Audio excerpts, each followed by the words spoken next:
भारतीय सेना की तस्वीर अब बदलने वाली है। पुरानी इंसिस राइफल की जगह सेना को मिलने जा रही है AK-203, एक ऐसी राइफल जिसे आधुनिक युद्ध की जरूरतों को ध्यान में रखकर तैयार किया गया है। लेकिन सवाल है, AK-203 में ऐसा क्या खास है? सेना को इसकी जरूरत क्यों पड़ रही है और इससे जवानों की ताकत कितनी बढ़ेगी?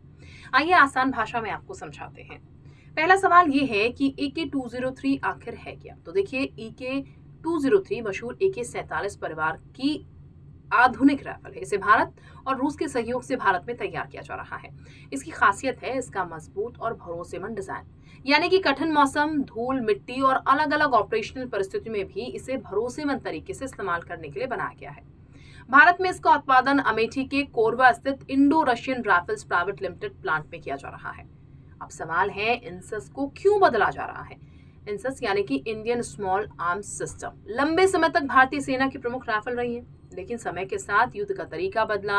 आधुनिक ऑपरेशन में सैनिकों को ऐसी राइफल की जरूरत है जो ज्यादा मजबूत हो, भरोसेमंद हो और आधुनिक उपकरणों के साथ आसानी से इस्तेमाल की जा सके। अब इसी जरूरत को देखते हुए सेना ने नई असॉल्ट राइफल की तरफ कदम बढ़ाया है। AK-203 में खास क्या है, ये भी आपकी जानने की इच्छा होगी, तो वो भी हम बता देते हैं आपको। AK-203 की सबसे बड़ी खासियत इसका मजबूत और सरल डिजाइन है।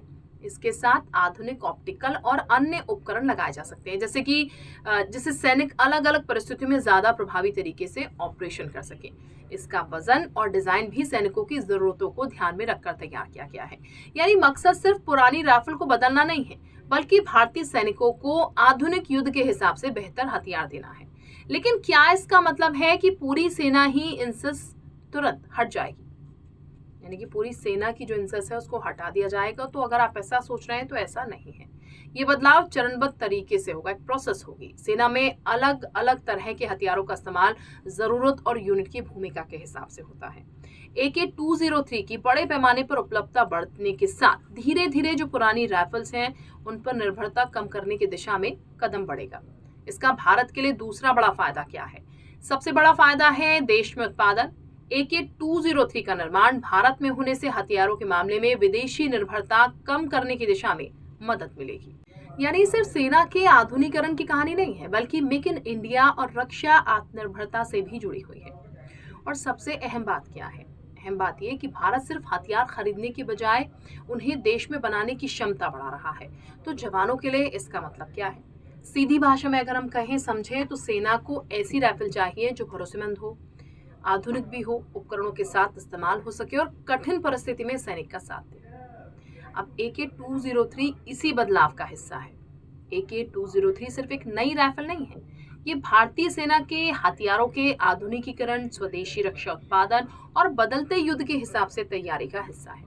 इंसस से AK-203 तक का सफर बताता है कि युद्ध के मैदान में सिर्फ सैनिक की हिम्मत ही नहीं, उसके हाथ में मौजूद तकनीक भी बेहद अहम होती है।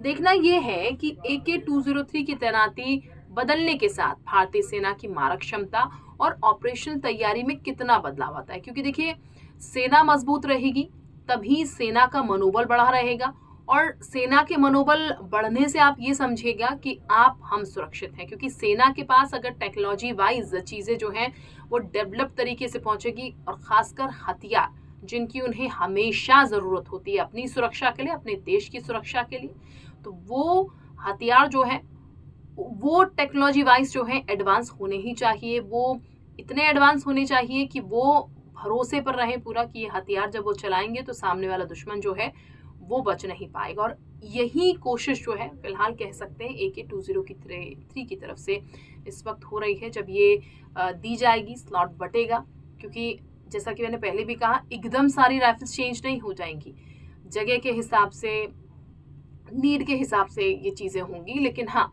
धीरे धीरे बदलाव आ रहा है, और ये बेहतरी के लिए बदलाव एक तरीके से, अच्छे के लिए बदलाव जो है वो एक तरीके से यहाँ पर किया जा रहा है, ताकि चीजें जो हैं वो बेहतरी की तरफ आगे बढ़ सके और बेहतर हो सके। और उसी के लिए फिलहाल ये पूरा प्रोसेस जो है वो शुरू किया गया है। और ये होना कितना सही है ये भी आप कमेंट्स में लिखिएगा, और कितना ज्यादा और आधुनिकीकरण होना चाहिए सेना को लेकर, क्योंकि सेना एक ऐसी पावर, एक ऐसी चीज हमारे पास है, सेना को लेकर अगर कहा जाए, जिसको लेकर बाकी सब चीज साइड है, सबसे पहले सेना सबसे पहले सेना के लिए ही चीज़ें होनी चाहिए, क्योंकि सेना के हाथ में ही जो है वो देश है, वो सुरक्षित हैं, उनके हाथ में ऐसे वेपन्स हैं जिससे देश सुरक्षित है। तो आप समझिए सब कुछ सुरक्षित। तो सबसे पहले सेना के लिए चीज़ें होनी चाहिए। हालांकि कोशिशें उसमें बदस्तूर जारी रहती हैं और अभी भी चल रही हैं, और उसी को लेकर ये फिलहाल चेंजेस जो हैं वो किए जा रहे हैं। बहुत शुक्रिया, और इस वीडियो को ज़्यादा से ज़्यादा शेयर भी कीजिएगा ताकि और लोगों को भी इसकी जानकारी लग सके। और एक्सप्लेनर को लेकर आपकी क्या राय है, आप क्या समझ रहे हैं, आप क्या सोच रहे हैं, वो कमेंट्स में ज़रूर लिखिए।